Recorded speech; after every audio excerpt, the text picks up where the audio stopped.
ब्रह्मांड एक विशाल और जटिल इकाई है जिसमें ब्रह्मांड में सबसे छोटे उप परमाणु कणों से लेकर सबसे बड़ी संरचनाओं तक मौजूद सब कुछ शामिल है। यह सभी स्थान और समय को समाहित करता है और लगातार उन तरीकों से विस्तार और विकसित हो रहा है जो हमारे आसपास की दुनिया की हमारी समझ को चुनौती देते हैं। अपने सबसे मौलिक स्तर पर ब्रह्मांड परमाणु नामक छोटे कणों से बना है जो अणुओं और अंततः जटिल संरचनाओं जैसे सितारों, ग्रहों और आकाश गंगाओं के निर्माण के लिए गठबंधन करते हैं। ये संरचनाएं भौतिकी के नियमों और प्रकृति की मूलभूत शक्तियों द्वारा नियंत्रित होती हैं, जिसमें गुरुत्वाकर्षण, विद्युत चुंबकत्व और मजबूत और कमजोर परमाणु बल शामिल हैं। माना जाता है कि ब्रह्मांड की शुरुआत बिग बैंग से हुई थी। यह घटना लगभग 13.8 अरब साल पहले हुई थी। इस समय ब्रह्मांड अविश्वसनीय रूप से गर्म और घना था और समय के साथ तेजी से विस्तारित और ठंडा हो गया, जिससे आज हम जो संरचना देखते हैं उसका निर्माण हुआ। ब्रह्मांड की सबसे उल्लेखनीय विशेषताओं में से एक डार्क मैटर और डार्क एनर्जी की अवधारणा है। ये पदार्थ और ऊर्जा के काल्पनिक रूप हैं जिन्हें प्रत्यक्ष रूप से नहीं देखा जा सकता है, लेकिन दृश्यमान पदार्थ पर उनके गुरुत्वाकर्षण प्रभावों के आधार पर अस्तित्व में माना जाता है।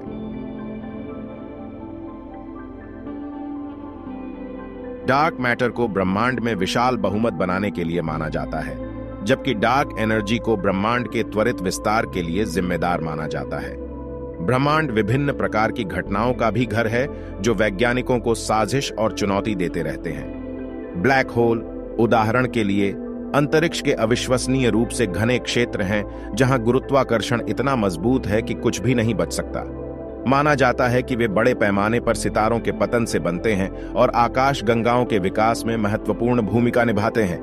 ब्रह्मांड एक विशाल और जटिल इकाई है जो सभी मौजूद चीजों से बना है, जिसमें सभी पदार्थ, ऊर्जा और स्थान शामिल हैं। यह लगभग 13.8 बिलियन वर्ष पुराना होने का अनुमान है और इसके पूरे इतिहास में अनगिनत परिवर्तन हुए हैं। इस निबंध में हम ब्रह्मांड और इसके विभिन्न घटकों का अधिक विस्तार से पता लगाएंगे।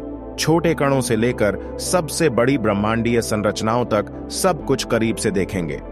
ब्रह्मांड के बिल्डिंग ब्लॉक्स अपने सबसे मौलिक स्तर पर, ब्रह्मांड ऐसे कणों से बना है जो नग्न आंखों से देखे जाने के लिए बहुत छोटे हैं। ये कण सभी पदार्थों के निर्माण खंड हैं और उनका व्यवहार क्वांटम यांत्रिकी के नियमों द्वारा नियंत्रित होता है।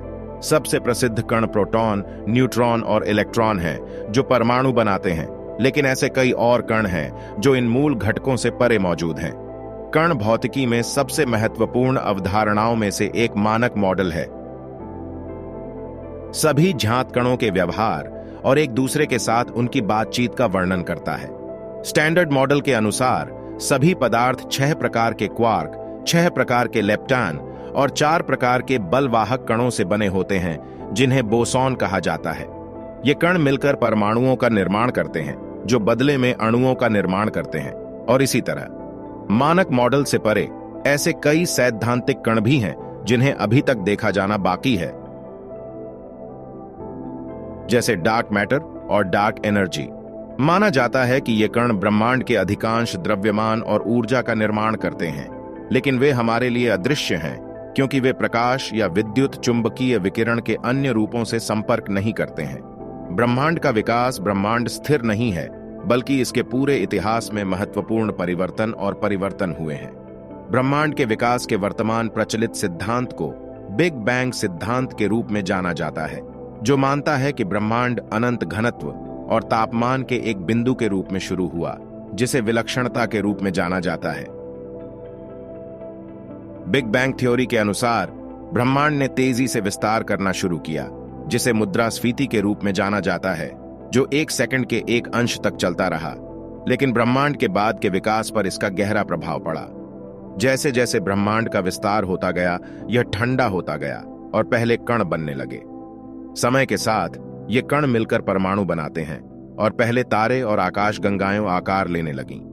ब्रह्मांड के विकास को कई प्रमुख प्रक्रियाओं द्वारा आकार दिया गया है, जिसमें सितारों और आकाश गंगाओं का निर्माण और विकास, डार्क मैटर और डार्क एनर्जी का प्रभाव और ब्रह्मांडीय विकिरण और ऊर्जा के अन्य रूपों की भूमिका शामिल है। समय के साथ इन प्रक्रियाओं ने कई संरचनाओं का निर्माण किया है जिन्हें हम आज ब्रह्मांड में देखते हैं, जिनमें तारे, ग्रह, आकाशगंगा और आकाशगंगाओं के समूह शामिल हैं। ब्रह्मांड का आकार और पैमाना ब्रह्मांड मानव समझ से परे विशाल है और इसके आकार और पैमाने की थाह लेना मुश्किल है। यह अनुमान लगाया गया है कि देखे जा सकने वाले ब्रह्मांड का व्यास लगभग 93 बिलियन प्रकाश वर्ष है, जिसका अर्थ है कि प्रकाश को ब्रह्मांड के एक छोर से दूसरे छोर तक जाने में 93 बिलियन वर्ष लगेंगे। इस विशाल विस्तार के भीतर अलग अलग तारों और ग्रहों से लेकर संपूर्ण आकाश गंगाओं और आकाश गंगाओं के सुपर क्लस्टर तक कई अलग अलग प्रकार की संरचनाएं हैं। सबसे छोटे पैमाने पर उप परमाणु कण और अन्य क्वांटम इकाइयां हैं जो केवल 1 सेकंड के अंशों के लिए मौजूद हैं। सबसे बड़े पैमाने पर विशाल ब्रह्मांडीय संरचनाएं हैं जो अरबों प्रकाश वर्षों में फैली हुई हैं। ब्रह्मांड के आकार और पैमाने के सबसे आकर्षक पहलुओं में से एक ब्रह्मांडीय मुद्रास्फीति की अवधारणा है, जो बताती है कि ब्रह्मांड जितना हम देख सकते हैं उससे कहीं अधिक बड़ा हो सकता है। इस सिद्धांत के अनुसार ब्रह्मांड बिग बैंग के बाद के शुरुआती क्षणों में तेजी से विस्तार की अवधि से गुजरा, जिसके कारण यह प्रकाश की गति से भी तेजी से फैल गया होगा।